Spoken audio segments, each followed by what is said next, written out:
දැන් අද මේසන් බාස්ට හිතන්න 4000 හම්බෙනවා. හම්බෙච්ච ගමන් මතක් වෙන්නේ ගෙදරද දරුවෝද බිරිඳද? මම මේ වටිනම දේවල් ටික ඉස්සෙල්ලම කිව්වේ. දවසේ පටිය හම්බෙච්ච ගමන් මතක් වෙන්නේ කොහෙද?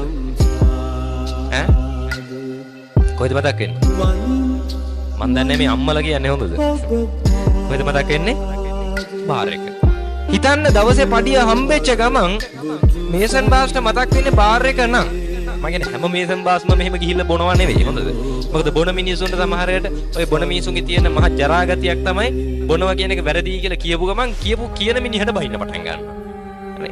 හරිද? මට නම් කොච්චර බැන්නක් කමක් නැහැ. මම ඒකේ ඒ අයහපත් පැත්ත ගැන කියනවා. හරිද? ඉතින් කොහොම හරි හිතන්න මේ දවසේ පඩිය 4000 හම්බෙච්ච ගමන් අර මිනිහට මතක් වෙන්නේ කොහෙද? ගෙදරද බිරිඳද දරුවෝද? නෑ බාර් එක. හිතන්න බාර් එක මතක් වෙලා බාර් එකට ගියොත් 4000 අරගෙන යනවා. හරි. දැන් සාමාන්‍යයෙන් අරක්කු බෝතලයක් කීයද? 3000 පැනලානේ. කොහෙද මෙතන මේ අහගන්න කෙනෙක් නැහැ නේ ළඟපාතක. අම්මලම නොඉන්නේ වට කරගෙන. මම දැන් 3000 පැනලානේ.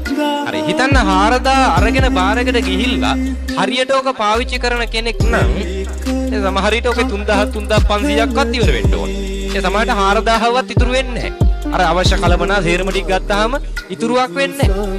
හිතන්න 2000ක් වියදම් කරා කියලා. ඔහේ හරි මොලේ භාගයක් හරි තිබිලා. හරි හිතන්න 2000යි වියදම් කරන්නේ. 2000ක් ඉතුරු කරගන්නවා. සූදුවටත් යන්නේ නැත්තම්. හරි සුරාවට විතරක් නෑ.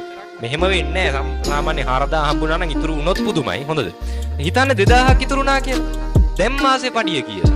2000 ගානේ 20ක්. 40000යි. නේ? දරුවන්ගේ පන්ති ගාස්තු ගෙවන්න ඕනේ. උගන්වන්න ඕනේ. ගෙදර මේ මොන මේසම් බාස් වුණත් තාම ගෙදර කපරාරුව ගහලා නැහැ. ගෙදර කපරාරුව ගහන්නත් ඕනේ. වාහනේ වාරික ගෙවන්නත් ඕනේ. ගත්ත ණය වාරික ගෙවන්නත් ඕනේ. සහ මේ ගෙදරට අවශ්‍ය දේවල් ටික සම්පාදනය කරන්නත් ඕනේ. තව ඔය සිංහලවාද සූත්‍රයේම තියෙන එක යුතුයකමක් මේ සාම්පුරුෂයේ යුතුය. මේක අද අපේ අම්මලා ටික ලියලා ගිහිල්ලා බිත්තිය ගහලා තියන්නේ. හොඳද? මේ එකක් තියෙනවා සාම්පුරුෂයේ යුතුයකමක් තමයි භාර්යාව වෙනුවෙන් අවශ්‍ය කරන වස්ත්‍රාභරණ ලබා දීම. අලංකරණය සඳහා ලියලා ගිහිල්ලා ගහන්න බිත්තියේ මහත්යට පේන. හරි.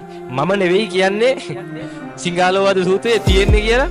හරිද? බලන්න මේ ලස්සන බුදුහාරමේ යුතුයකම් වගකීම් ගලපපු හැටිනේ. ඒ නිසා අධ්‍යයනය කරන්න ඕවා. හරි. ඉතින් කොහොම හරි මතක තියාගන්න ප්‍රශ්නේ තිබ්බේ රස්සාවෙන් නෙවෙයි. දැන් අරයා මාසෙට 40000යි මේ සේරම කරන්න ඕනේ කල්පනා කරාම හැමදේම කරන්න බෑ. හැබැයි 80000ම තිබ්බනම් කොච්චර ලස්සනට අර ටික කලමනාකරණය කරගන්න පුළුවන්ද? දැන් 40000න් මේක කරන්න බෑ. අන්තිමේදී ගේ ඇතුලේ ප්‍රශ්න. හරි. සල්ලි ටික නැති වුණාම, ණය ටික හිර වුණාම, ගෙදර ප්‍රශ්න ටික හිර වෙන්න ගත්තාම ඔය ප්‍රශ්න පිට වෙන්නේ කාගෙන්ද? තාත්තගේ ප්‍රශ්න අම්මගෙන් පිට වෙනවා. අම්මගේ ප්‍රශ්න ටික තාත්තගෙන් පිට වෙනවා. අම්මගේ තාත්තගේ ප්‍රශ්න දරුවන්ගෙන් පිට වෙන්න පටන් ගන්නවා. අවුල් ජාලයක් නෙවෙයිද?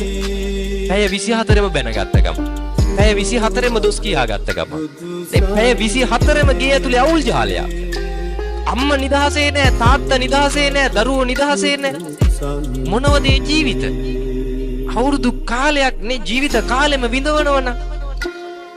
දැන් මේ ලස්සනට ගෙවන්න පුළුවන් ජීවිත නෙවෙයිද? දැන් මේවා මේ ලස්සනට යන්න පුළුවන් ජීවිත.